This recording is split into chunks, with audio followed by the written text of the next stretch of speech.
Alright guys, before we get to the Omac #1 review, I just got back from stopping by the comic book shop real quick.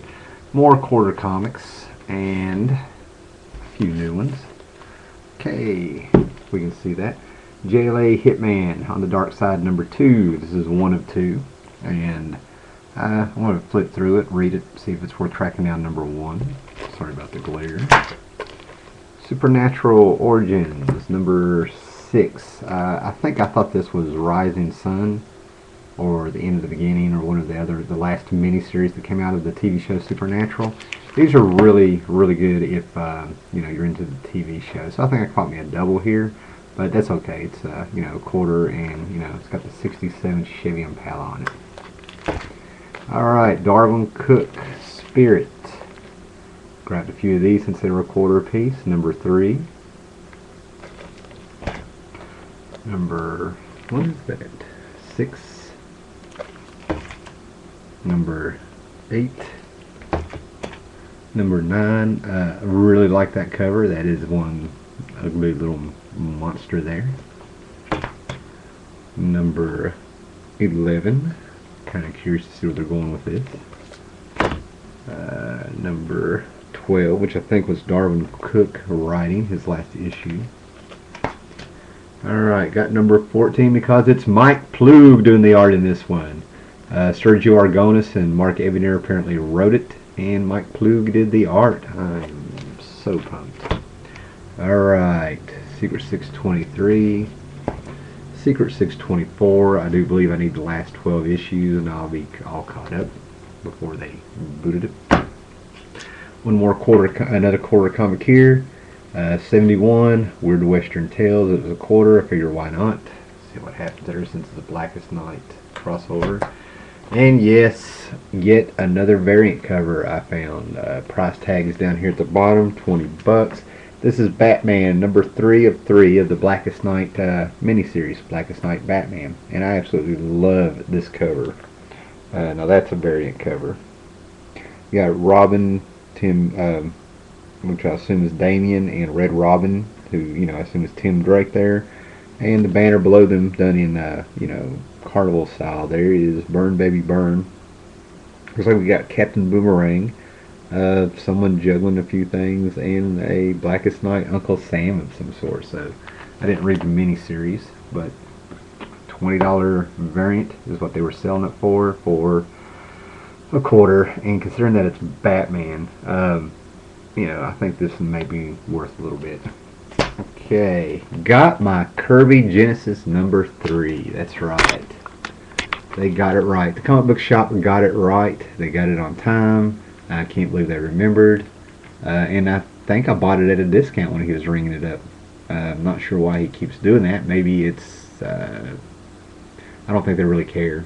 I just think to get a few comics in, which I was really disappointed at, because I luckily got my Omac #1 from the DCnU 52, and when I asked him about, I asked him about the other books, all he had was a Green Lantern #1 left over and a Justice League International #1, and I'm not, I've got too much Booster Gold in my collection as it is.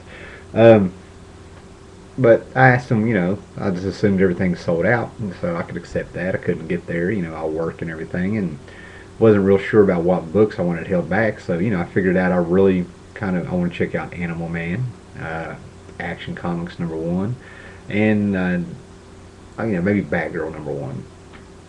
I usually get an oddball book here and there, and I'm not going to really touch Swamp Thing because, the Alan Moore Swamp Things.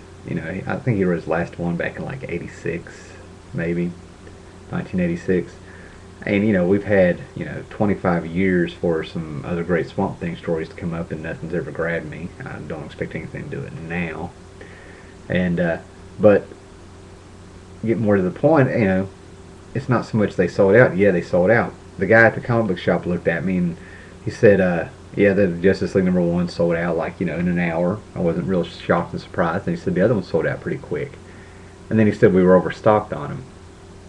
And I said, oh, okay, all right. I'm a big boy. I'm not real concerned right now at all.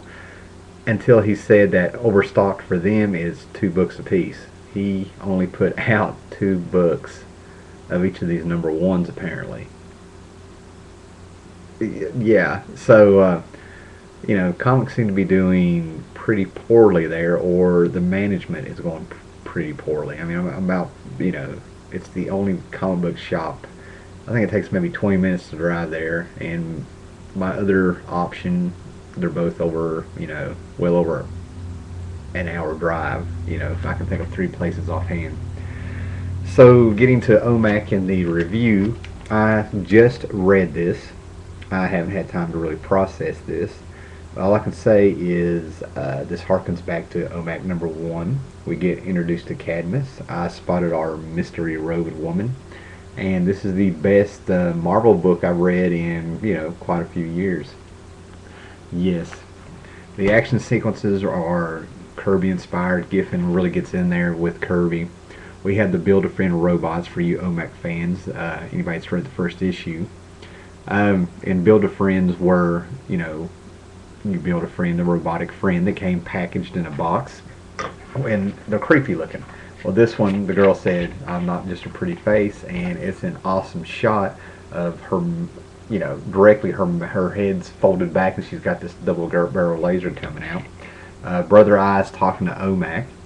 The book felt fresh, barnacle free, and I don't know, they really succeeded in this one book that I've read that I feel like it's a breath of fresh air for DC. This 52 project could be a good thing. I haven't seen a lot of reviews of people doing the Omac, and I'm not really expecting a lot of people to like this, but I'm into it. I'm digging it. I think I'm going to put it on my pull list if they can keep up down there. That'll be 2 books a month. Woo. Kirby Genesis and Omac. So yes, I recommend Omac because there's definitely something bigger going on. In the back of the book they have a DC Access now, which is like an editorial to the people reading the book, and they've already hinted that there's more to come. This 52 event is a stunt, and I think it's going to lead to a huge storyline maybe a year from now. They've got plans, they've got a foundation, they're not wavering, they know where they're going with this. That's how I feel. The Omac book, it's like the Incredible Hulk meets Jack Kirby's Omac, and it's supposed to be they use Cadmus, definitely triggering channeling some Kirby there, as they should. So if you're a Jack Kirby fan, you're going to like this. If you know what Cadmus is, you're going to like this. If you know who Double-X is, you're going to like this. If you know who the Global Peace Agency is from the original Omac, you're going to spot a little, you're going to spot a little, they throw you a bone for that one. And they do make clear that Cadmus has been around for 5 years, so this new DC universe has been around for 5 years. So there's my one DCnU 52 book. I give it a thumbs up. I don't recommend it for everybody unless you're a Kirby fan. And and if you like 60s Marvel, pick it up. So I mean, it's what I felt like I was reading. I'm not saying that's a bad thing. So, all right. Have a great day.